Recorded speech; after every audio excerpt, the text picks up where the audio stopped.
धन्यवाद। आपने पिछले वीडियो में जैसे हमारी काफ़ी चर्चाएं हुई थी कि हम डायबिटीज़ जैसी बीमारी को कैसे से लड़ा जाए, कैसे लोगों को बचाया जाए। तो आपका जो एक मुहिम है, आप अपने चैनल के माध्यम से लोगों तक ये बात पहुंचाना चाहते हैं कि लोग कैसे हेल्दी रहें। तो इसी के तहत अब हम आपसे बात करेंगे कि डायबिटीज़ की बीमारी को हम कैसे रिवर्स कर सकते हैं या कैसे हम उसको कंट्रोल कर सकते हैं। डायबिटीज़ होने के बाद क्या करना है या उसको होने के पहले कि आप ताकि आप वहाँ तक पहुँचो मतलब आपको डायबिटीज़ हो ही नहीं।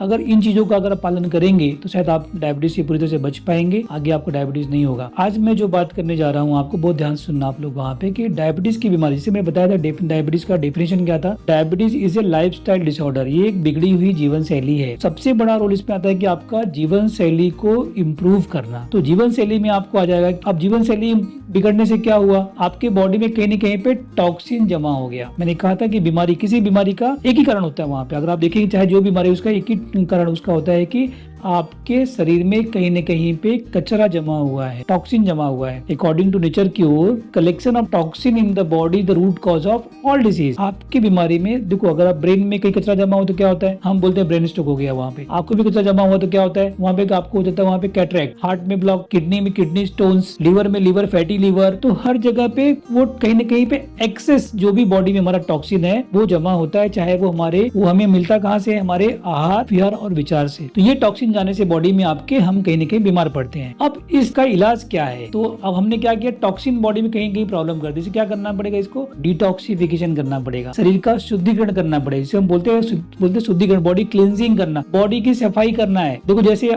आज हर किसी के पास कहीं गाड़ी होती है, बाइक होती है, आप हर कुछ वक्त के बाद गाड़ी की सर्विसिंग करते हो ना। क्यों करते हैं सर्विसिंग हम, क्योंकि आपकी वही गाड़ी है, वही इंजन है, वही टायर है, लेकिन एक सर्विसिंग करने के बाद उसकी लाइफ बढ़ जाती है, उसका माइलेज बढ़ता है, गाड़ी का मेंटेनेंस नहीं निकलता है और गाड़ी आपकी सुरक्षित रहती है। एक 20-25 लाख की गाड़ी के लिए हम लोग छुट्टी लेके, भाई आज हमारा गाड़ी का सर्विसिंग है, हम उसको छुट्टी लेके जाके हम सर्विसिंग करते हैं। आप बताओ कि आपकी जो गाड़ी है, बॉडी जो है, इसकी कोई वैल्यू ही नहीं कर सकते हैं, कितने करोड़ों की हमारी वैल्यू है, लेकिन फिर भी अगर इसकी अगर वैल्यू, एक पार्ट की वैल्यू करने जाओ, आप कहीं किसी को एक आंख लेने के लिए जाओ, या कभी आप एक किडनी लेने के लिए जाइए, कभी एक हार्ट लेने के लिए जाइए, क्योंकि आजकल हार्ट ट्रांसप्लांट हो रहे हैं, किडनी ट्रांसप्लांट होती है, तो इसकी अगर वैल्यू करने जाओगे तो कम से कम ये कई करोड़ों की हमारी बॉडी है। तो इस बॉडी को जो भगवान ने हमें दिया हुआ है, इसे हमें कैसे बचा के रखना है, हमारे लिए बहुत महत्वपूर्ण बात है। तो इसको सफाई करने के लिए जो हम सफाई करते हैं, तो मैं जो बात कर रहा हूँ कि मैं कैसे बॉडी को ठीक करेंगे, तो ये होता है डिटॉक्सिफिकेशन। बॉडी को डिटॉक्स करने के अलग तरीके होते हैं, हम डाइट के थ्रू करते हैं, दूसरा होता है फिजिकल एक्टिविटी थ्रू हम करते हैं, और तीसरा होता है हमारे मन को भी डिटॉक्स करते हैं हम लोग। तो हमारे यहाँ पे जो हमारा सेंटर, यहाँ मुंबई में सेंटर है, इस सेंटर में हम लोग अलग तरह से हमने एक प्रोग्राम बनाया हुआ है, जिस तरह से बॉडी को डिटॉक्स करने के लिए हमारा एक मिनिमम 5 डेज का प्रोग्राम होता है। इन 5 दिनों में आपके बॉडी के ऊपर बहुत सारे हम कुछ ट्रीटमेंट्स करते हैं, बहुत सी थेरेपीज करते हैं हम लोग। इन थेरेपी के द्वारा आपकी बॉडी में जो भी टॉक्सिन जमा है, स्किन के थ्रू, लंग्स के थ्रू, यूरिन के थ्रू, टॉयलेट के थ्रू, आपको टॉक्सिन को बॉडी के बाहर निकालते हैं। और ये जो ट्रीटमेंट हमारा जो बेस करता है, थेरेपी जो बेस कर रही है, ये हजारों साल पुरानी हमारी होलिस्टिक साइंस के ऊपर बेस है। जो अभी कुछ साल की जो मॉडर्न साइंस है, जिसको नोबेल प्राइज मिले हुए, उनको मैंने कंबाइन करके ये ट्रीटमेंट को हमने हमारा एक ट्रीटमेंट बनाया हुआ है, जिससे कि आपको इसका फायदा मिले और आप अपने बॉडी को ठीक कर पाए। तो डिटॉक्सिफिकेशन जो इसका एक मेन पार्ट है, बॉडी को डिटॉक्स करना है, उसमें हम लोग बहुत सी ट्रीटमेंट का थेरेपीज के द्वारा हम आपको डिटॉक्स कर देते हैं। दूसरा इसमें आता है कि आपको क्या खाना चाहिए, आहार। जैसे मैंने कहा, जो हमने बताया जो रूट कॉज है बीमारी को, देखो हम यहाँ पे बीमारी को ठीक नहीं करते, हम बीमार को ठीक करते हैं। हम आपके शरीर को, हम आपकी बीमारी के एक लक्षण को ठीक नहीं करते हैं। हम आप आते हो, हमें दर्द हो रहा है, जुलाब हो रहा है, हम उसको ठीक नहीं करते, हम कहते हैं रूट कॉज कहाँ पे। जो रूट कॉज है वो है आपके बॉडी में जमा हुआ कचरा, टॉक्सिन्स। तो पहले बॉडी को डिटॉक्सिफाइंग करते हैं वहाँ पे, शरीर को और मन को भी डिटॉक्सिफाइंग करते हैं वहाँ पे हम लोग। उसके अलग अलग टेक्निक्स होते हैं, वहाँ पे सिखाया जाता है, वहाँ पे कैसे कैसे बॉडी क्लीन करना, उसमें मेडिटेशन, आपका बाद में स्ट्रेस मैनेजमेंट, बॉडी को रिलैक्सेशन, रिजुनेशन, अलग थेरेपी जो रूट कॉज आपका है, कहाँ पे तकलीफ है, एंड प्लस डाइट के थ्रू हम आपको बॉडी को रिजुनेट करते हैं। वहाँ पे आप ट्रीटमेंट करने हमारे पास आते हैं, तो आपके आने के साथ हम पूरी आपकी हिस्ट्री लेते हैं कि आपको बीमारी कब से हुआ है, कितने सालों से हुआ है, आप क्या काम करते हो, कब सोते हो, कब उठते हो, क्या खाते हो, पूरी जानकारी लेने के बाद हमारी जो टीम होती है, मेडिकल टीम होती है, वो सब पूरा हिस्ट्री लेने के बाद, कब खाते हो सब जानने के बाद, फिर आपको ट्रीटमेंट डिसाइड करती है कि आपके लिए कौन सा ट्रीटमेंट सुटेबल रहेगा। उस ट्रीटमेंट को हम आपको गाइड करते हैं। साथ साथ में हम लोग कभी कभी हमारे प्रोग्राम्स भी होते हैं, कहीं रिसोर्ट में होते हैं प्रोग्राम, तो मैंने बात किया कि हमारा जो मुंबई में सेंटर है, हम वहाँ पे प्रोग्राम की बात कर रहे हैं। साथ साथ में कभी हमारे जो सिटी के बाहर हम कहीं नेचर में लोगों को लेके जाते हैं रिसोर्ट में, वहाँ पे हमारी टीम पूरी हुई रहती है। सुबह से लेके शाम तक दिन में 3 से 4 बार आपकी मेडिकल की जांच होती है, कितना आपका वजन है, कितना आपका डायबिटीज है, कितना आपका ब्लड प्रेशर है, सारे पैरामीटर्स को चेक करने हम करते रहते हैं वहाँ पे। उसके हिसाब से आपको प्रॉपर बेस में क्या खाना खाना है सब बताया जाएगा, आपको उसके हिसाब से खाना दिया जाएगा। आपको ये खाना खाना है, या आपके लिए ये फिजिकल एक्टिविटी करनी है, या आपको ये थेरेपी करनी है। तो सारे अलग अलग बॉडी का एक टेलर मेड होता है वहाँ पे आपके हिसाब से कि आपकी बॉडी को क्या जरूरी है, वही चीज हम आपको देते हैं ताकि आपको वहां से रिवर्स कर जाए। विद इन 5 डेज के अंदर मैं बताऊंगा, अगर आप सिंसियरली फॉलो करेंगे तो 5 दिन के अंदर ही आपको लगेगा कि मेरा ब्लड शुगर लेवल कहीं नॉर्मल होने लगा है, या मेरा बीपी कम हो गया है, या आपकी दवाइयां धीरे धीरे कम हो जाएंगी वहां पे। आप तो आपकी दवाई पूरी तरह से बंद भी हो सकती है अगर आप पूरी तरह से इसको पालन करेंगे। तो क्या दवाइयां बंद हो सकती हैं क्या? देखिए, अगर आप अपनी जीवन शैली को बदलेंगे, जो बदलाव अगर वही करते रहोगे जो अब तक किया है, वही करते रहोगे जो अब तक किया, तो वही मिलेगा जो अब तक मिला है। अगर आप गलती करते रहो तो गलती आपको मिलेगी, वहां पे आपको बीमारी मिलेगी। लेकिन आज आपको बदलाव करना है, तो बदलाव करना, कुछ बदलाव कीजिए वहां पे, तो आपकी दवाई पूरी तरह से बंद हो सकती है। अगर आपको दवाई खानी है, आपको मैं बात करूंगा कि आज अमेरिका में एक रिसर्च हुआ तो ये पाया गया अमेरिका के अंदर जो लोग मरते हैं या जिसको डेथ होती है उसका रीजन क्या है? सिर्फ यूएस में 20 to 25% लोग सिर्फ दवाइयों के साइड इफेक्ट से मरते हैं। दवाइयां हमारी ब्लड शुगर लेवल को कंट्रोल करती है, लेकिन हमारे साइड इफेक्ट को कंट्रोल नहीं करती हैं। वो जाके किडनी को डैमेज करेंगी, लिवर को हमारे डैमेज होता है वहाँ पे। तो बहुत सारा साइड इफेक्ट दवाइयों से होता है हमारी वहाँ पे। तो आपको डिसाइड करना है कि दवाई जिंदगी भर खाते रहना है,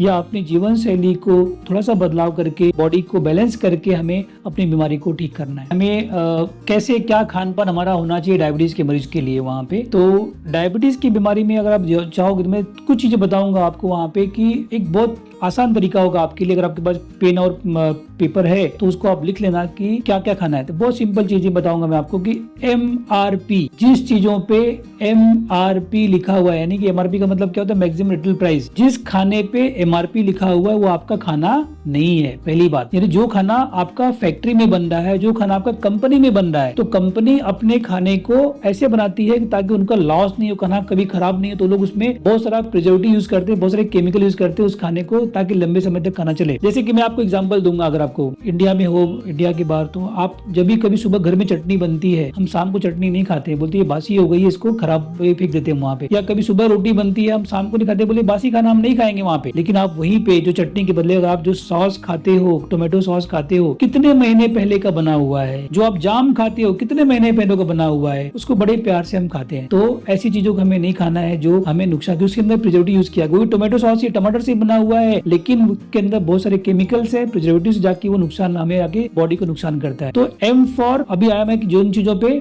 MRP लिखा वो आपको खाना है, क्योंकि सब बाहर खाना बनता है। अब मैं बात करूंगा M फॉर मिल्क प्रोडक्ट। जिस देश में लोग सुबह से लेकर शाम तक दूध, दही, छाछ सब पीते हैं, और इस देश में दूध के खिलाफ बोलना बड़ा रिस्क का काम है। लेकिन फिर भी मैं आपको बताऊंगा कि दूध के खिलाफ मैं बोलूंगा कि दूध की सच्चाई बताऊंगा आपको कि आज मुंबई जिस शहर में जहाँ मैं रहता हूँ, आप सोचिए कि जब पूरे देश में पहले जमाने में हर किसी के घर पे कहीं न कहीं कोई न कोई गाय भैंस लोग पालते थे, तब तो लोगों को दूध इतने पीने को मिलते नहीं थे। तो आज जब लोगों ने पालना छोड़ दिया जानवरों को, तो इतना दूध कहाँ से आ रहा है? और जो दूध आपके घर तक पहुंच रहा है, क्या वो प्योर है? क्या मेरा एक यूट्यूब पे वीडियो भी है, सफेद दूध का काला सच, कभी आपको मौका मिले आप देख लेना, उसको मालूम पड़ेगा कि क्या सच्चाई उसके अंदर है। तो उस वीडियो को देखना वहाँ पे। और दूसरा, जो दूध आपके घर पे आ रहा है, उस दूध के अंदर देखो पहले क्या था जमाने में, कोई माँ दूध कब देती है या कोई जानवर दूध कब देता है वहाँ पे? जब उसको बच्चा पैदा होता है। उसका बच्चा पैदा हुआ, उस बच्चा कुछ बाहर का खाना नहीं खा सकता है, तो माँ के दूध पे डिपेंड रहता है वो। तो वो माँ अपने बच्चे के लिए दूध देती है वहाँ। तो ये आपका दूध उसके बच्चे के लिए। आप सोचिए कि अगर पहले एक गाय या एक भैंस लीजिए, पहले गाय बच्चा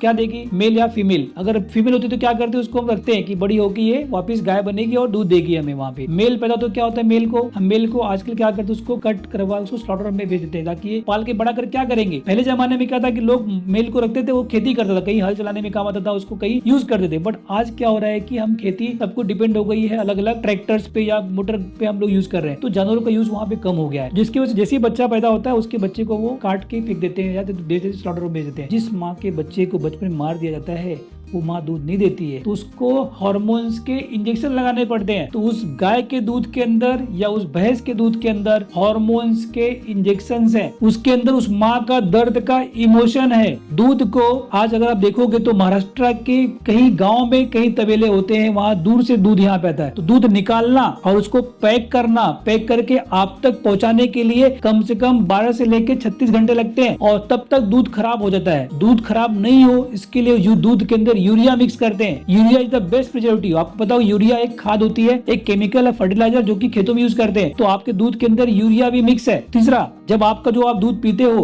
उस दूध के अंदर जब दूध निकालते जो प्रोसेस है, मिल्किंग का जो प्रोसेस होता है, वहाँ पे पहले हाथ से दूध निकालते थे। अब क्या होता है उसमें वो लोग सक्शन लगा देते हैं। वहाँ पे एक सक्शन लगाते, सक्शन फटाक से दूध सक करता है, मशीन चालू करते, मशीन से दूध खींचता है वहाँ पे वो। तो जब दूध खत्म हो गया उसको सक्शन को मशीन को मालूम नहीं पड़ता है, तो ज्यादा कभी कभी वो खींचते खींचते ब्लड भी खींच लेता है वहाँ पे। तो आपके दूध के अंदर ब्लड सेल्स भी है। ब्लड कहाँ से आए? वहाँ पे कहीं घाव हुआ, कहीं इंजुरी हुई। तो जो आज घाव हुआ है, घाव भरता नहीं है, कभी घाव वहाँ पे सड़ता है, वहाँ पे कभी कभी पस सेल्स बन जाते हैं। तो आपके दूध के अंदर पस सेल्स भी है। एज पर आरटीआई नॉर्म्स आपकी जो भी आपके घर पे दूध आ रहा है, अगर उसको आप लैब में चेक करेंगे तो आपके दूध के अंदर हार्मोन्स के इंजेक्शन है, आपके दूध के अंदर ब्लड सेल्स है, आपके दूध के अंदर पस सेल्स है, आपके दूध के अंदर यूरिया है। आपको लगता है कि दूध पीना चाहिए तो दूध आपका है, शरीर आपका है, आपकी मर्जी है। मैंने आपको सिर्फ इंफॉर्मेशन दिया हूँ कि आपको दूध पीना है कि नहीं पीना है। एम फॉर मिल्क प्रोडक्ट, जो भी मिल्क प्रोडक्ट है उसमें दूध, दही, पनीर, सब चीजों को थोड़ा सा कुछ दिन के लिए अवॉइड करके देखिए। आप अगर आपको लगता है कि हम इतना सालों से दूध ले रहे हैं, आप कुछ दिन अवॉइड कर देखिए, आपको खुद इसके रिजल्ट मालूम पड़ने शुरू हो जाएंगे वहां पे। तीसरा आता है एम फॉर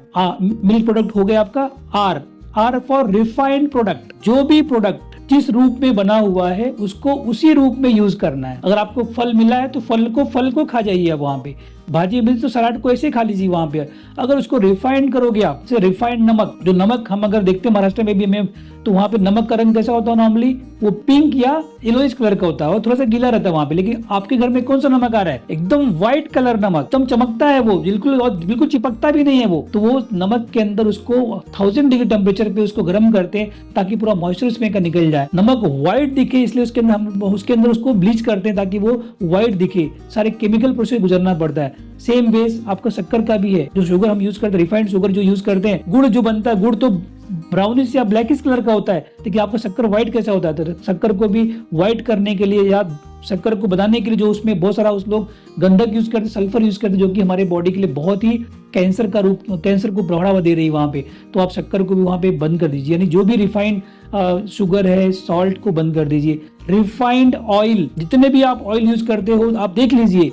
अगर आप मूंगफली का तेल यूज करते हो तो मूंगफली 1 किलो या 5 किलो मूंगफली को आप उसका तेल निकल तो 1 किलो तेल निकलता है। अगर मार्केट में जो मूंगफली बिक रही है आप लेके आएंगे वहाँ पे, सिंगदाना जो लेके आएंगे आप वहाँ पे, तो वो नॉर्मली 100 से लेकर 150 रुपए किलो मिलती है।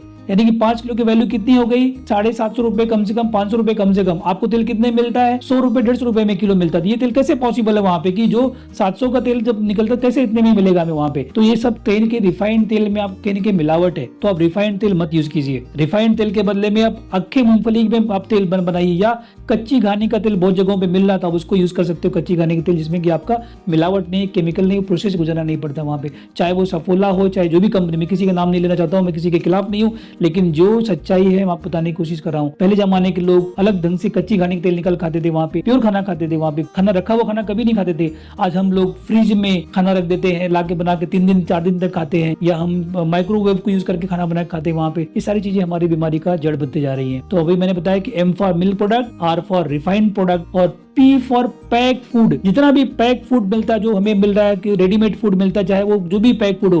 देखो आप जूस पीते हो, पैक में मिलता है, रियल का जूस मिलता है। आप मुझे बताओ रियल में कितना रियल है? वो रियल का जूस में सब पूरा केमिकल ही है उसके अंदर, वहां पे कोई रियल उसके अंदर नहीं है। तो पैक फूड को पैक रहने दीजिए, नहीं तो आपको पैक कर देगा, बॉडी में टॉक्सिन जाके पैक कर देगा। तो एमआरपी भी याद कीजिए, रिफाइंड प्रोडक्ट, पैक फूड को आपको नहीं खाना है वहां पे। इसके बदले में आप वहां पे जो भी फ्रेश फ्रूट्स हैं, आप फ्रूट्स खाइए, वेजिटेबल्स खाइए, सलाड्स खाइए। दूध के बदले में आप वहाँ पे बादाम का दूध ले सकते हो, या आप ना काजू का दूध ले सकते हैं, वहाँ पे आप नारियल का दूध पी सकते हैं, वहाँ पे आप सोयाबीन का दूध ले सकते हैं। आप इसके अल्टरनेटिव बहुत सारे वहाँ पे। शक्कर के बदले में आप गुड़ यूज कर सकते हो, वहाँ पे गुड़ खा सकते हो, जो कि एकदम ऑर्गेनिक गुड़ बहुत जगह मिल रहा है मार्केट में। नमक के बदले में सेंधा नमक या काला नमक यूज कर सकते हैं आप वहाँ पे। ये काफी आपको फायदेमंद देगा और काफी आपको हेल्दी रखे। 3 एमआरपी को बंद कर, जिसपे एमआरपी उसको बंद कर दीजिए। और 4 सफेद जहर की मैं बात कर रहा हूँ आपको, 4 व्हाइट पॉइजन जिसे हम कहते हैं, अगर आप किचन से बंद कर दो, जिसमें सॉल्ट, शुगर, मैदा और मिल्क प्रोडक्ट, ये 4 चीज़ों को अपने किचन से बंद कर दीजिए।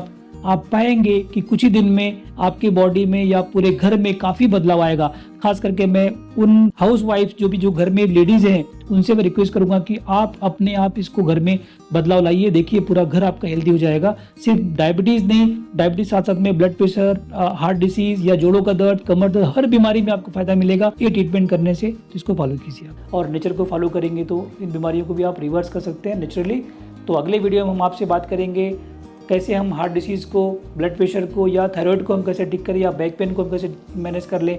तो अलग अलग वीडियोस आपको आगे देखने को मिलते रहेंगे। आप उसको देखते रहिए। इस चैनल को सब्सक्राइब करना बिल्कुल मत भूलिए, और इसको लाइक कीजिए और अपने दोस्तों को ज़रूर शेयर कीजिए, ताकि उनको भी ये बात पहुँचे कि वो भी समाज में या समाज को एक अच्छा मैसेज आएगा। क्योंकि आप करने से बहुत बड़ा काम होगा कि किसी की ज़िंदगी में खुशियाँ लाएंगे, उनकी भी डायबिटीज़ ठीक हो जाएगी, उनका भी ब्लड प्रेशर ठीक हो सकता है। तो प्लीज़ इसको सब्सक्राइब कीजिए और लाइक कीजिए।